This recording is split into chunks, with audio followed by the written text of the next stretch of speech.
We humans are amazing, creative, arrogant, and just downright ignorant. Welcome to the evolution of stuff.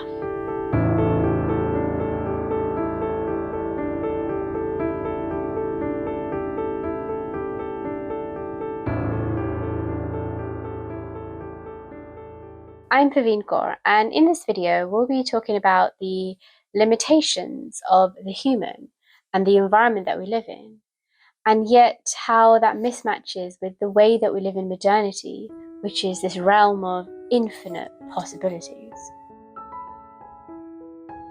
On a primal level, we prioritize short-term pleasure. However, in modernity, short-term pleasures are so intense, more intense than anything our ancestors would have ever experienced.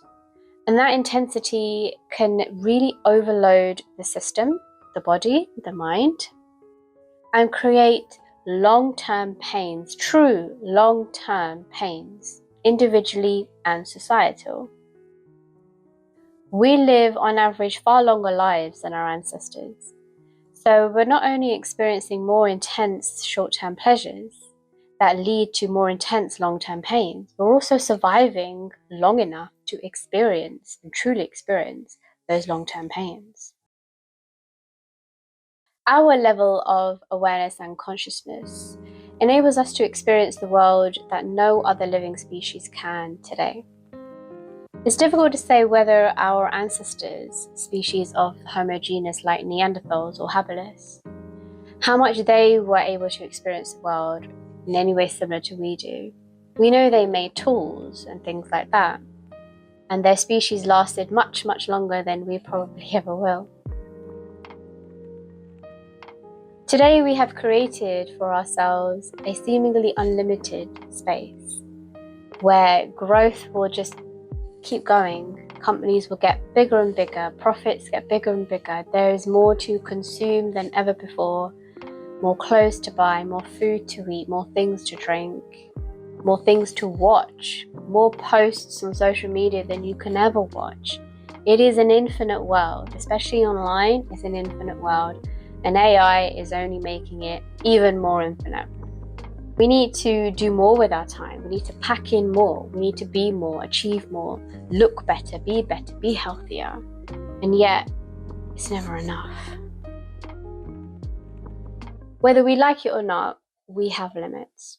And despite modern philosophy and self-help telling us that we can be everything and do everything as long as we commit and concentrate on what it is that we want, it doesn't really take into account the fact that what we want doesn't always exist.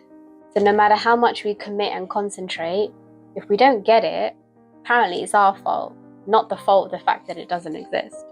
Humans are mildly intelligent, but we're not God or whatever name you want to give to a higher power or a higher being. We cannot fathom all the variables and the circumstances and the events that are needed in order to reach a certain space or a goal or to manifest something.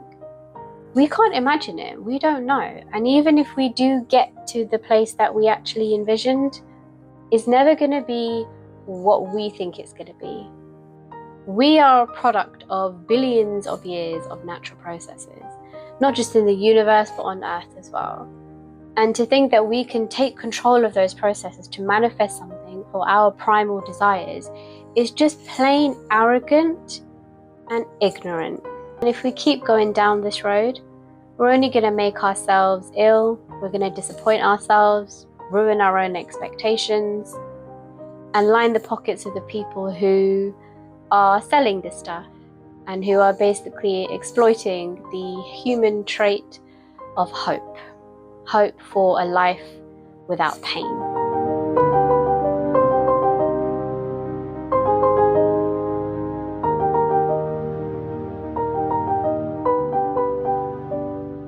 Our limitations are obvious and some are not so obvious. An obvious one is we have 2 hands and 10 fingers. Our eyes, we can see visible light of the electromagnetic spectrum.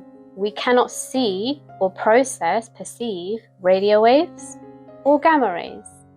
Our bodies may be able to feel the effects of those if we are directly in the path of those waves.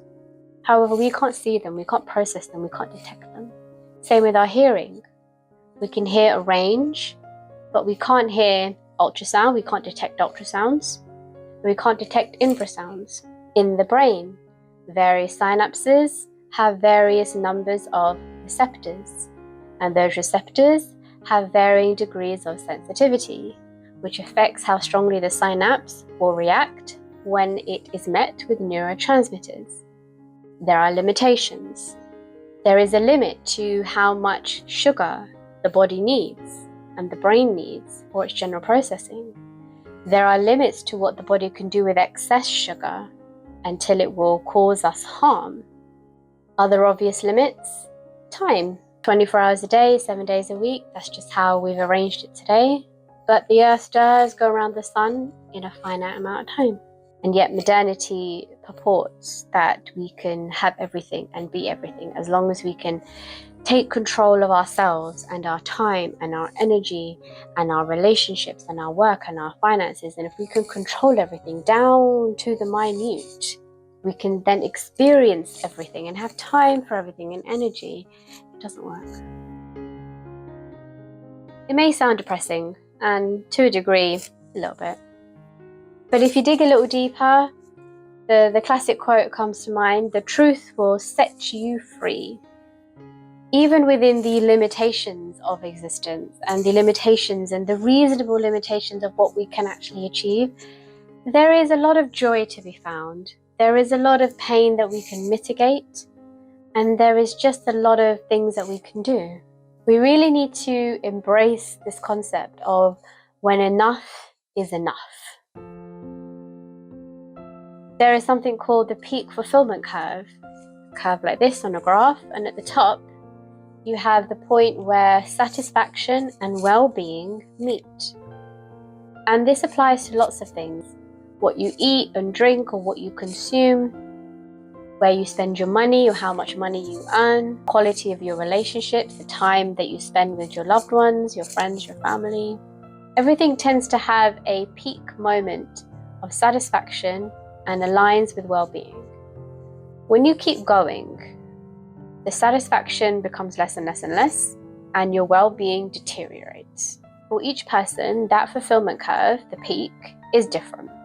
We're all different after all. We have different brain chemistry, we have different experiences, we're different people. We're still human though, and this is part of the human condition. So however it might be different for everyone, the concept is still the same. Understanding this concept of the human condition can help you then understand yourself a bit better. What are my own peaks of fulfillment? When do I know that if I continue going, I will actually be doing a disservice, not just to my own well-being, but even to my sense of satisfaction? What is the point? This is how we go from being driven by primal instincts, primal desires, habits and behaviors that have just formed over time, and due to the brain's need for efficiency, they just keep playing like this. We can go from that to a place of intentional, intelligent living. One that actually serves our health and well-being and serves us rather than harms us. We are certainly capable of it. We just need to scrap the desires for those short-term pleasures and understand our own peak fulfillment curves.